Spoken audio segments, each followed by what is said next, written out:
So the talk is called Symbiosis versus Solidarity, Digital Commenting and the D-Web. And the reason why I make this distinction between symbiosis and solidarity was because of the prompt of this talk, where I was thinking about symbiosis, any type of close long-term biological interaction between two biological organisms of different species, termed symbionts, be it mutualistic, commensalistic, or parasitic. Whereas solidarity is an awareness of shared interests, objectives, standards, and sympathies, creating a psychological sense of unity of groups or classes. And so when I was thinking about how I think about my work in terms of these like natural metaphors and these metaphors of, mycorrhizal networks and these symbiotic relationships. What struck me about this term symbiosis is it can be mutualistic, where both sides benefit. It can be commensalistic, where one side benefits, but the other side does not, lose anything, doesn't gain anything either. Or parasitic, where one side gains and the other side loses. And so it's a lot more kind of passive. It's kind of a obviously because it's a reflection of a natural process, it's kind of evolutionarily determined that this relationship can keep going based on, what resources or circumstances lead to these two or more life forms living in coexistence. And so when I was thinking about my organizing, I was thinking about how much I actually think about the relationship between all the different kind of actors and parties that are involved in building a digital commons. And what I realized was that actually, it's not this kind of mycorrhizal passive situation where a mushroom enters a root system of a tree and they pass nutrients and I believe, they pass nutrients and break down the actual soil components of the soil, but the tree then passes on oxygen, and there's this kind of mutualistic agreement between them. But to me, actually, the work is more sort of consensual. It's more purposeful, I guess, and that I think in understanding in certain ways our relationships to each other with these natural metaphors is really, really also important to kind of humble ourselves, but then also to kind of see how as humans we can have more agency over the relationships that we have with each other and with our ecologies. So yes, the internet is parasitic. This is a picture of a kudzu plant that has completely taken over this forest. I come from a digital policy background where I was fighting against these massive trade agreements where all the copyright industries, Hollywood, Google, were passing policies through trade agreements, which are very opaque policy-making spaces, to then pass laws both in the United States and in many other countries to say, oh, well, you can't pass your privacy laws because this trade agreement has been passed and there's free flow of information, or you can't shorten your copyright or have better balanced copyright because we have this trade agreement that's been signed. And so when I come from that experience of seeing how entrenched this idea that the internet should be everywhere, that it should be the same, that certain companies should actually drive policy for everybody else, I kind of realized that when I left this organization where I was doing it, the Electronic Frontier Foundation, I was actually like, I need to, pull this shit out from the roots. Instead of, just trying to hack away at these policies that that keeps coming up, I actually need to maybe build systems where it can't grow, where anti-privacy, anti-user, I hate the word user, but anti-person policies online keep appearing because of economic systems, our ideologies, and everything. And so that's why I kind of shifted my whole thinking around activism to thinking about systemic radical change, and that to me meant addressing things sort of organizationally, which I'll get to in a minute. Something that I think we should continue to talk about and think about, particularly in the context of the digital economy and everywhere, is just the immense wealth inequality that we live under. So I love this graphic where it shows 1 grain of rice is $100,000 USD. And then next to it is like a pile of a million. And then a billion is just kind of like a handful or maybe 2 handfuls of rice. And then $122 billion dollars of rice manifested here is like this huge pile on a table. And this is actually from February 2020. And so I actually looked up Elon Musk's net worth today on Forbes.com, and it was $257 billion. So it's actually it's like twice the size of this pile of rice. And so when you think about even $100,000 is actually a lot more than I make, how a lot of people that I know make.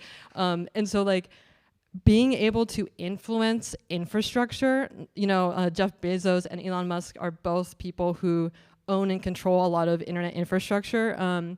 It's immense, right? And they can really bend to their will what our infrastructure looks like. And the buyout of Twitter is a really great case in point. He decided that he felt like he wanted to buy Twitter. And I like to also blame the shareholders who said yes to this agreement, but they couldn't say no to such a big price tag. And so they sold it, and now he likes to call it X. It's just it's just terrible, right? And so when I think about money and power on networks, I think about how these centralized systems aren't just feel bad and sort of feel moralistically bad. It's actually just very fragile. I mean, why is it that such a large company with so many millions of users around the world could just be so susceptible to one person's will? And of course, I'm not going to get into the political economy of our world, but I think what I think about is how do you build systems that could just not be subsumed like that, cannot be eaten by the kudzu, and actually just isn't appetizing to billionaires. And so I worked at the Oakland Public Library around the time that I started at DWeb Projects with the Internet Archive. And so I really started to nerd out about libraries. Andrew Carnegie was an American industrialist, by some accounts still, relatively speaking, the richest person in the world historically. And he built a steel empire. And he was also anti-union, so remember that. But he did pass off 90% of his wealth to philanthropic causes, and he started 3,000 public libraries around the world. These are just some pictures that I took from the libraries that I worked at. Actually, the brick building is one of the original Andrew Carnegie funded libraries in Oakland, California. That I worked at sometimes, and this scene, this little scene on the right, there's this pin on the table where the workers at the library were standing in solidarity with the teachers of Oakland, the teachers union, who were protesting and trying to fight for better pay and better working conditions. And so when I think about the library, I think about the fact that this one individual put so much money to start a completely open, public, social knowledge infrastructure, and that now there's this kind of very healthy ecosystem between the workers, the full-time workers, the part-time workers, which I was one of, the patrons, and the unions. And so there's this kind of healthy mutualistic, symbiotic relationship between these organizations. I think about how the staff of the libraries were very unionized and very powerful in that sense, and I like to think that Andrew Carnegie was rolling in his grave, being anti-union. But yeah, I take that experience of like different pieces of organizing supporting each other to support this commons as being like my sort of like gold star or North Star for how I want to see the digital commons thrive. So DWeb is a project that kind of came out of the Internet Archive to build decentralized protocols and platforms and networks that are what's called decentralized. It's expanded beyond that, which I'll get into. But it came out of the Internet Archive essentially being a library, one of the largest, maybe if the largest digital archive of works. They scan books, microfiche, maps, CDs, records, which the record companies clearly don't like. Exhibit A is this lawsuit that they just filed a couple weeks ago. But what they felt was that they could have this archive, but if people can't access the internet freely and without fear, then what's the point of having this library? You can't access it if there's policies that are undermining net neutrality, if networks, ISPs, internet subscriptions are too expensive, all of that. So the Internet Archive itself, as kind of a resource, wanted to defend the tubes of the internet, essentially, to actually have many different ways of accessing knowledge and culture and communication as a way to protect the future of archiving and our knowledge. And so it started off as 2 summits that started in 2016. It was very blockchain-y in the first year. I think maybe because of the term decentralization, I'm not sure. But since then, so we had 2 summits, and then it has evolved into this camp where we find an outdoor venue and bring a couple hundred willing people to camp and stay outside and talk to each other about what it means to build digital networks that connect us fully as human beings and also with the environment and the world in which we're situated. And so what we found is that it's really been an interesting way to create this kind of like the soup. I mean, I actually kind of think of it as like soil, where we're trying to mix different ingredients of protocol developers, blockchain folks, social media designers, user experience designers, organizers, librarians, and they all just kind of come together and talk about like, why are we building this? What's the point? We're not building the web just to have this awesome web. We're building it actually because as humans, we need to be a lot more communicative about the problems in our world. We need to share information in a way where we can actually solve these problems. So actually being outside and being in a situation where you can like roast marshmallows next to Sir Tim Berners-Lee, or talk to a kid who is like a genius coder who wants to build a new social network. I mean, it's really kind of this fertile ground for a lot of ideas to happen, and I think that fertile ground is actually really important to build a digital commons. And what are the digital commons? So a commons is a social system for the long-term stewardship of resources that preserves shared values and community identity. And I really like this definition by David Bollier because it's not about water or air as a commons. It's like not the resource, it's actually the social system that enables people to take care of that resource together. And so what is emphasized there is that we need to have really good ways for people to talk to each other, make rules. These are things that Elinor Ostrom, who was the first woman Nobel Prize winning economist, who did research about what she called common pool resources, or AKA commons. And she did a lot of studies around the commons around the world, LA, Nairobi, Sweden, and she came up with these 8 principles for managing the commons. For example, defining clear boundaries, so who has access to the commons, having effective monitoring, having conflict resolution processes. And I return to these often because, I love that she looked at so many different kinds of commons and different types of relationships and different cultural contexts. But at the same time, I felt like it was a little bit limiting, which I will get back to. So why digital? My friend Dinesh really opened my eyes to this definition of digital, which just means operator done with the fingers, with the digits. And so when I think about the commons, it's like the digital commons. It's anything where you are relating to kind of this knowledge commons with your fingers, whether that's your phone or a mouse or, sometimes not even your fingers. But some examples are platform co-ops. So like an app, like a driver app that is owned by the drivers is an example of a platform co-op.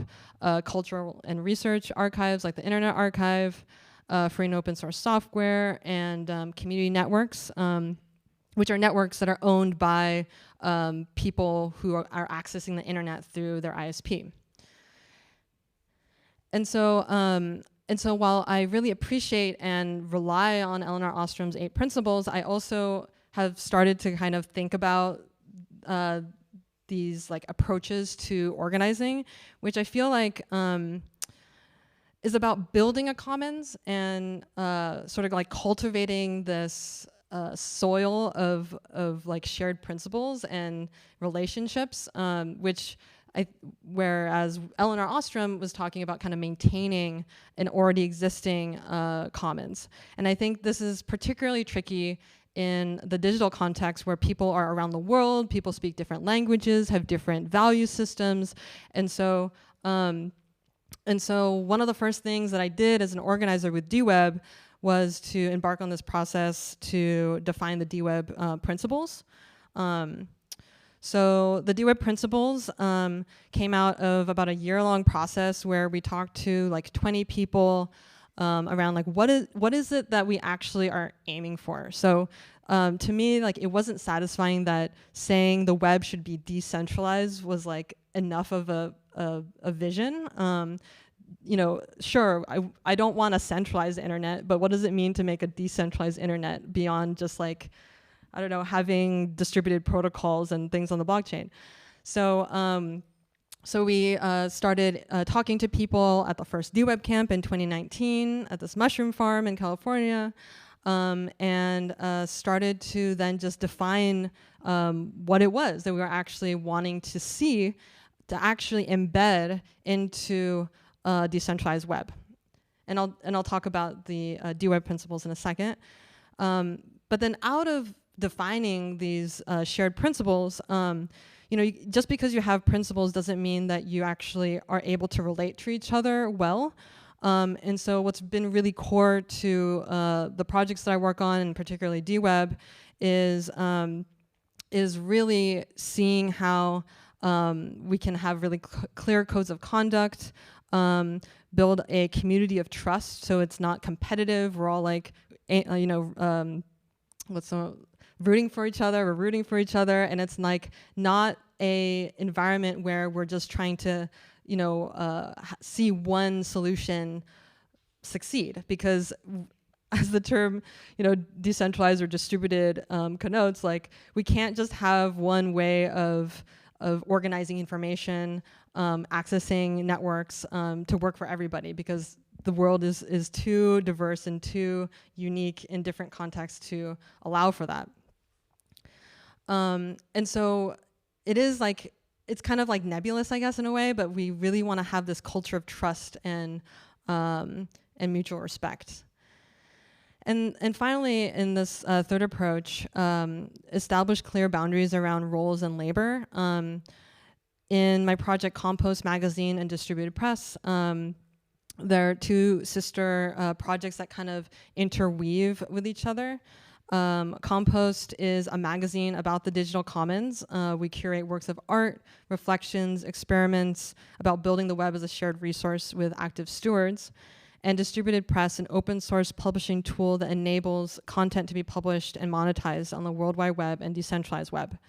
And so what we're really clear on with both of these projects is like, who is a contributor? Who are we paying for their work? We are very upfront about the work that it takes to, for instance, write a piece for Compost, to develop on distributed press. And really that's also in thanks to Haifa Worker Cooperative, which like I love that crew. I'm a contributor, but like they're just not afraid to talk about money, and everything's transparent. Everything is up front. And I think having those things explicit actually really helps people who usually aren't comfortable talking about those things to actually be more for the system to be more equitable towards them. And so when I think about Compost, like we are writing these pieces, but we're like, it's not about like this advancing of network technology. It's not like Web 2.0, Web 3, and all that. It's like everything that we need is already here, man. Like we don't need to reinvent anything really. Like there's a lot of rearranging we can do. And of course, new things do exist, but let's just look at what we already have today and learn those lessons, because like I think there's kind of this tendency with technology and internet is always like, it just feels like we can never catch up. Like it was blockchain and now it's AI, and like we just like don't have a way to kind of ground ourselves with like why the hell we're doing any of this. And so Compost is really just like, even the term, it's the title Compost is really about like slowing down and reflecting on where we are today with our relationship with technology. I'm going to skip over this, but these are value pillars that we decided, which also helped us work together well moving forward.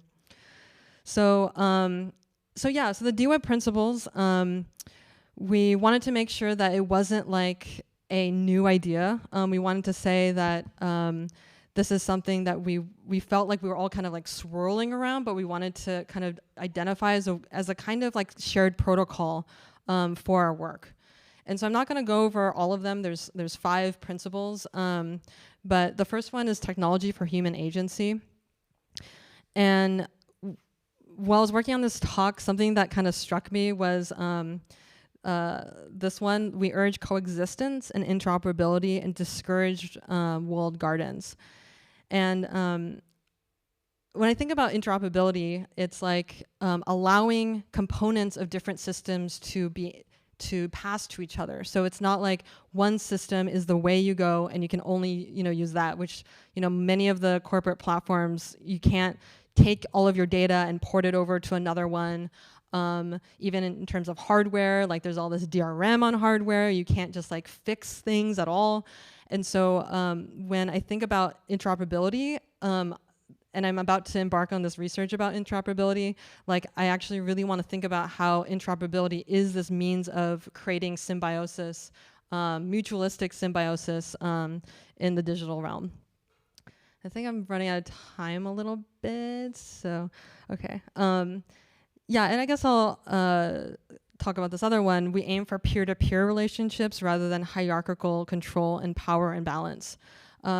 So when I think about life, there's no one's like more powerful than each other. Like a tree isn't more important than a mushroom. A shark isn't more important than a seal, right? I mean, we can, prescribe these like kind of feelings about it because of maybe economic things or because we like sharks, they're cool. But in terms of things, like they're just manifestations of energy. And so when we think about that, like how do we just kind of like take away the energy from these like major corporations and actually like make this energy from below? And I really think that seeing people peer to peer, and that includes not valuing some types of labor over others, I think is really important in understanding that we're all kind of like part of this. And we need to not have systems where we just like continue to create hierarchies. And then lastly, when we posted our principles, we wanted to show that all of these others existed, that we're not just like reinventing the wheel, that we actually also like stand shoulder to shoulder to some of these, like care principles for indigenous data governance, the ethical source principles, the feminist principles of the internet, and definitely encourage you to check all of those out.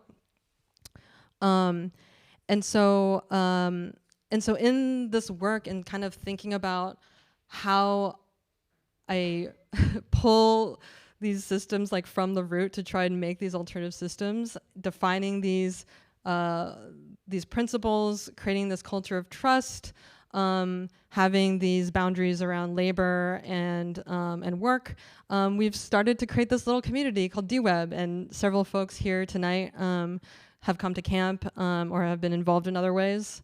And you know, we're small, but what I really actually gives me hope is that like we actually have very different ideologies in this group. Like there are people who are more libertarian, there are more progressive people, but the fact that we can actually like be in solidarity in trying to create networks that can help all of us, I think is actually what gives me the most hope. So yeah, I think as humans, I think we have the benefit of actually like shaping the world much more than other creatures on this planet. And I'd like to emphasize that tech is never neutral. We always embed our biases in it. And so if we have bias in it, why not embed like positive bias, right? Why not embed it with biases like we want to have peer-to-peer relationships. We want to have codes of conduct. We want to have distributed benefits over these technologies.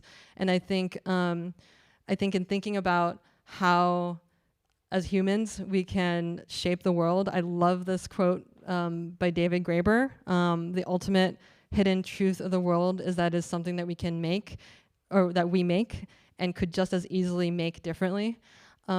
I think we should take advantage of the fact that we can do this, and also I think, take a lesson from our natural metaphors, their ecologies, that like no one is bigger than anybody else, but at the same time, you know, we're really big and we're really small at the same time, right? Like I feel immense responsibility for the future, but also I know that I can't do anything alone. I have to do it with other people.